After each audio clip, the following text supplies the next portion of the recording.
What I'm giving to Mike. Okay.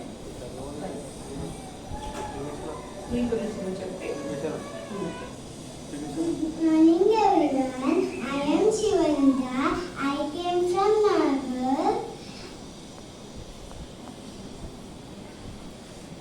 I study class 2. Today I am going to tell Bhagavad Gita slokas.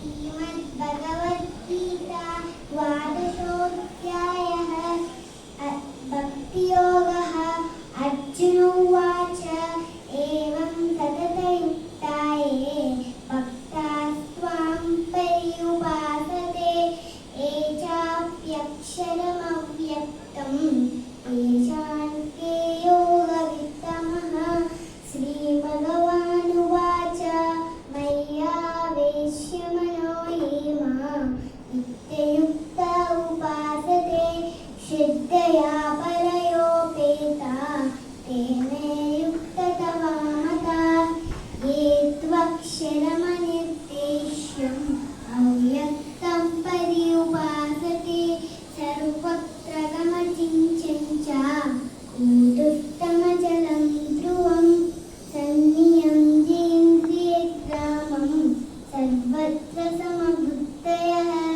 Te Papnuvanti Mameva Sarvabhutani Te Rata Kleshodikatarastesha Avyakta Sattacetasa Avyakta Hi Katirtuktam Teha Vittiravakyate Yetu Sarvani Karmani Namasannastamattarat Ananyaimennya Yogena Mam Yanta Upasate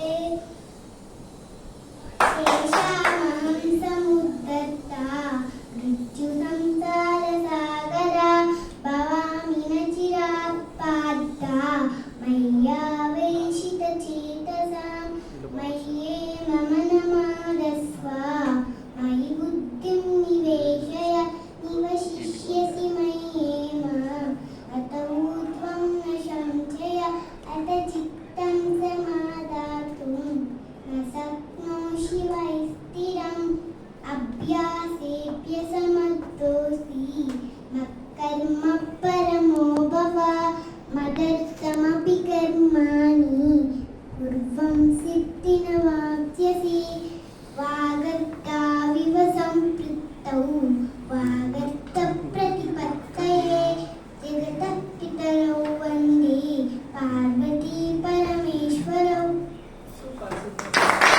Bhagavad Gita 12వ అధ్యాయంలోని 20 శ్లోకాలు చెప్పిందండి. ఈ పాప ఎంత గుర్తుపెట్టుకుందంటే మనం ఎంత గుర్తుపెట్టుకోవాలి. నాలుక ప్రతి మూల కూడా కదిలి